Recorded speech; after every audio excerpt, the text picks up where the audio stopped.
بسم اللہ الرحمن الرحیم۔ السلام علیکم ورحمۃ اللہ وبرکاتہ۔ ان الحمد للہ نحمده ونستعینه ونستغفره ونستهدیه والصلاة والسلام على اشرف الانبیاء والمرسلین محمد وآلہ وصحبہ اجمعین، اما بعد۔ حاضرین و ناظرین، یہ درس نمبر 1175 ہے اور آج سورۃ الکہف کی 2 آیتوں کی تلاوت اور تشریح کی جائے گی، آیت نمبر 50 اور 51، 50 and 51۔ چلیے سب سے پہلے ہم ان 2 آیتوں کی تلاوت کرتے ہیں، لفظی ترجمے اور ترجمے کے بعد تشریح کرتے ہیں۔ اعوذ باللہ من الشیطان الرجیم، بسم اللہ الرحمن الرحیم۔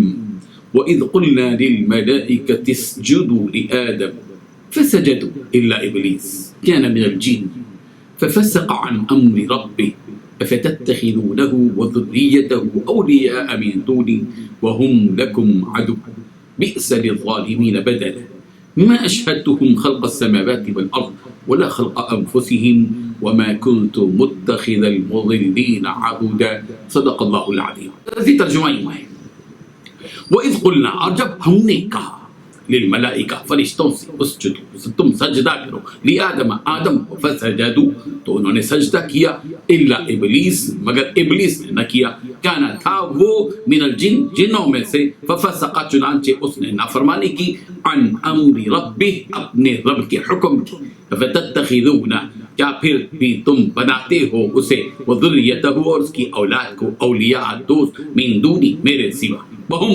حالانکہ وہ، لکم، تمہارے لیے، عدو، دشمن ہیں، بئس للظالمین، برا ہے ظالموں کے لیے، بدلا، ازروئے بدل کے، ما اشہدتہم، نہیں میں نے گواہ بنایا تھا ان کو، خلق السماوات، آسمانوں کی پیدائش میں، والارض، اور زمین کے پیدائش میں، ولا خلق انفسہم، اور نہ ہی ان کی اپنی ہی پیدائش میں، وما کنت، اور نہیں ہوں میں، متخذ، بنانے والا، المضلین، گمراہ کرنے والوں کو، عضدا، بازو، مددگار۔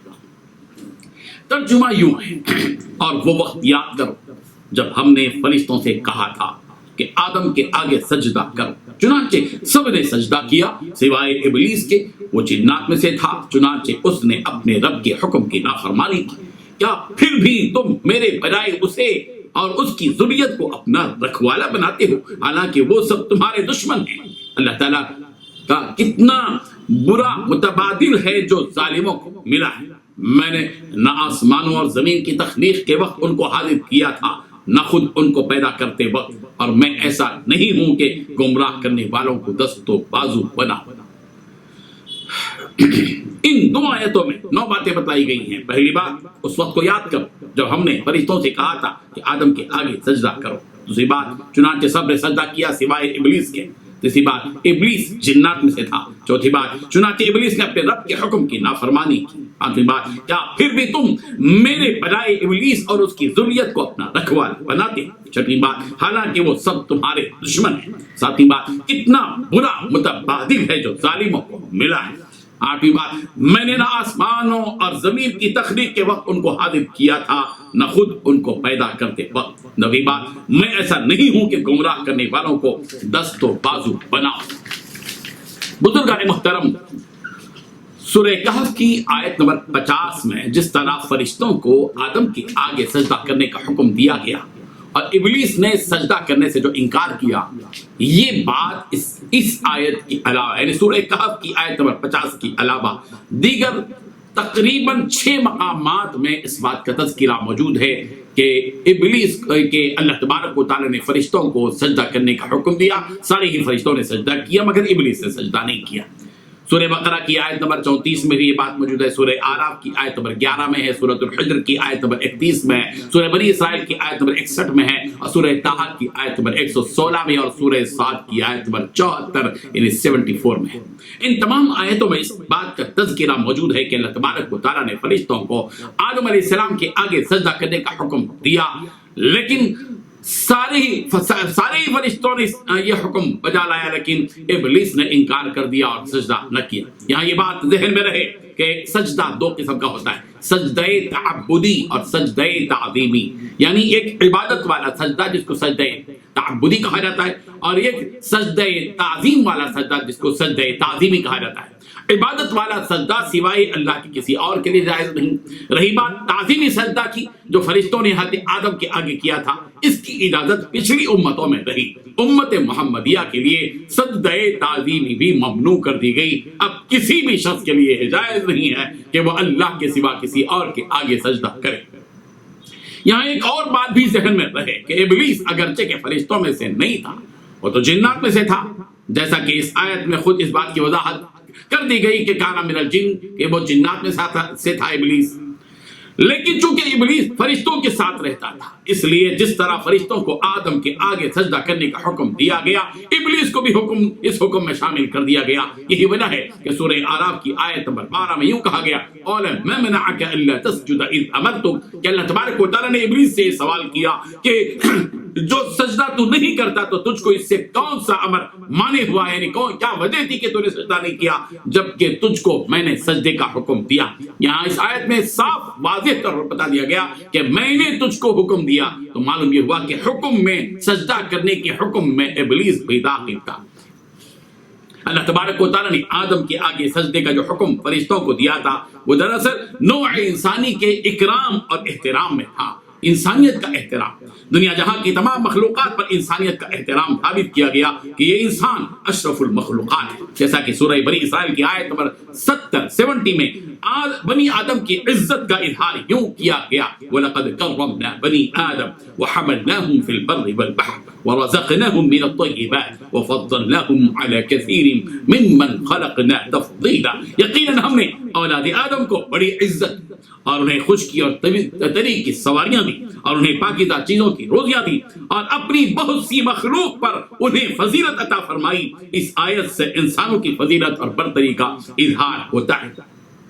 فرشتوں نے اللہ کے حکم کو تسلیم کر لیا، آدم علیہ السلام کے سامنے سجدہ کیا، مگر ابلیس نے سجدہ نہ کیا۔ فَفَسَقَ عَنْ أَمْرِ رَبِّهِ، اس نے اپنے رب کی نافرمانی کی۔ اس کی نافرمانی کی کیا وجہ تھی؟ اس کا جواب قرآن مجید کی دوسری آیتوں سے ملتا ہے۔ سورہ اعراف کی آیت نمبر 12 کہا گیا، قَالَ مَا مَنَعَكَ أَلَّا تَسْجُدَ إِذْ أَمَرْتُكَ قَالَ أَنَا خَيْرٌ مِّنْهُ خَلَقْتَنِي مِن نَّارٍ وَخَلَقْتَهُ مِن طِينٍ۔ ابلیس سے کہا گیا کہ کیا چیز ہے، کیا وجہ ہے کہ تجھے سجدہ نہیں کیا گیا جبکہ میں نے تجھ کو حکم دیا تھا؟ تو اس نے کیا کہا تھا؟ خلقتنی من نار، قال انا خیر من، کہا اس نے ابلیس نے کہ میں اس سے بہتر ہوں، آدم سے بہتر ہوں، کہ آپ نے مجھ کو آگ سے پیدا کیا ہے اور اس آدم کو مٹی سے پیدا کیا ہے۔ ظاہر ہے کہ یہ حقیقت بھی ہے کہ حضرت آدم علیہ السلام کی تخلیق مٹی سے اور ابلیس کی پیدائش آگ سے ہوئی۔ صحیح مسلم میں حضرت عائشہ صدیقہ رضی اللہ عنہا سے مرفوعا نقل ہے کہ فرشتوں کو نور سے پیدا کیا گیا اور ابلیس کو آگ کے شعلوں سے پیدا کیا گیا اور آدم کو مٹی سے پیدا کیا گیا۔ ابلیس کے بارے میں یہ بات کہی گئی کہ فَفَسَقَ عَنْ أَمْرِ رَبِّهِ، کہ اس نے اپنے رب کے حکم کی نافرمانی کی، یعنی ابلیس اللہ تعالیٰ کی اطاعت کے دائرے سے نکل گیا۔ ابلیس اور ابلیس کی ذریت یعنی اس کی نسل اور اولاد، یہ سب انسانوں کی دشمنی میں سرگرم عمل ہیں۔ جو کام ابلیس کرتا ہے وہی کام اس کی ذریت کرتی ہے۔ ابلیس کے ایجنڈے میں جو چیزیں داخل ہیں وہ سارے ایجنڈے اس کی نسل اور ذریت میں بھی داخل ہیں، اس لیے ابلیس کو اپنا دشمن بنائے رکھنا چاہیے۔ یہی قرآن مجید کا انسانوں سے مطالبہ ہے۔ سورہ فاطر کی آیت نمبر 6 میں کہا گیا، ان الشیطان لکم عدو فاتخذوه عدوا انما يدعو حزبه ليكونوا من اصحاب السعیر۔ یاد رکھو شیطان تمہارا دشمن ہے، تم اسے دشمن جانو، وہ تو اپنے گروہ کو صرف اس لیے ہی بلاتا ہے کہ وہ سب جہنمی بن جائیں۔ سورہ بنی اسرائیل کی آیت نمبر 53 میں کہا گیا، ان الشیطان کان للانسان عدوا مبینا، بے شک شیطان انسان کا کھلا دشمن۔ جب یہ بات طے ہے کہ شیطان ہمارا دشمن ہے تو اللہ تعالیٰ اپنے بندوں سے یہ سوال کر رہے ہیں، افتتخذونہ وذریتہ اولیاء من دونی وہم لکم عدو، کیا تم پھر بھی مجھے چھوڑ کر ابلیس کو اور اس کی ذریت کو دوست بناتے ہو، حالانکہ وہ یعنی ابلیس اور اس کی ذریت تمہارے دشمن۔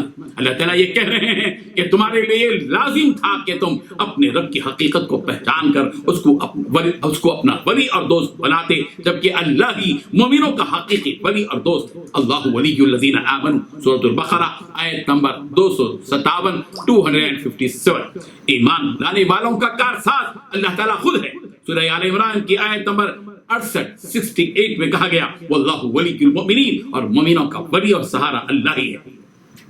بندوں کو چاہیے کہ وہ اپنی زندگی میں یہ فیصلہ کر لیں کہ انہیں کسی کو اپنا ولی اور کس کو اپنا ولی اور کارساز بنانا ہے، اپنے حقیقی رب کو یا شیطان کو جو کہ اس کا دشمن ہے۔ ظاہر ہے کہ عقل مند مومن صرف اللہ تعالیٰ ہی کو اپنا ولی بنائے گا اور شیطان اور اس کی ذریت کو اپنا دشمن بنائے گا۔ جن لوگوں نے اللہ کو چھوڑ کر شیطان اس کی ذریت کو ولی بنایا ہے انہوں نے بہت برا بدل تجویز کیا ہے، بئس للظالمین بدلا، کہ اس کے ذریعے سے یہ حقیقت بتائی جا رہی ہے کہ بہت برا بدل ہے جو انہوں نے تجویز کیا ہے۔ اور پھر کہا گیا میں اشہدتہم خلق السماوات والارض، اس کے ذریعے سے بتایا گیا اللہ تعالیٰ یہ بات بتا رہے ہیں کہ میں نے جب آسمان اور زمین کو پیدا کیا تو اس وقت میں نے اپنی مدد کے لیے یا مشورہ لینے کے لیے انہیں یا ان کو جن کی یہ عبادت کر رہے نہیں بلایا تھا، یعنی میرا کوئی شریک نہیں ہے جس نے آسمان اور زمین اور خود بھی انسانوں کی پیدائش کے وقت میں کوئی مدد کی ہو۔ اللہ تبارک و تعالیٰ نے یہ بات حقیقت بتا دی کہ گمراہ کرنے والوں کو یعنی شیطان کو اور اس کی ذریت کو اپنا مددگار بنانے والا نہیں۔ اللہ تبارک و تعالیٰ اپنے کاموں کے لیے کسی کو بلانے والے نہیں ہیں، کسی کی مدد لینے والے نہیں ہیں۔ انسان کمزور ہے اس لیے اپنے کاموں کے لیے دوسروں کو بلاتا ہے۔ رب ذوالجلال قادر مطلق اور مختار کل ہے، ان کی قوت و طاقت ایسی ہے کہ جس کی کوئی مثال نہیں ہے۔ وہ اپنے دنیا جہاں کے چھوٹے بڑے سارے کاموں کے لیے خود کرتے ہیں، اپنی طاقت کے بلبوتے پر کرتے ہیں، وہ کسی سے مدد نہیں لیتے اور وہ کسی کی مدد کے محتاج بھی اللہ تعالیٰ نہیں ہے۔ اللہ تعالیٰ ہمیں اس حقیقت کو سمجھنے کی توفیق عطا فرمائے۔ وآخر دعوانا ان الحمد للہ رب العالمین۔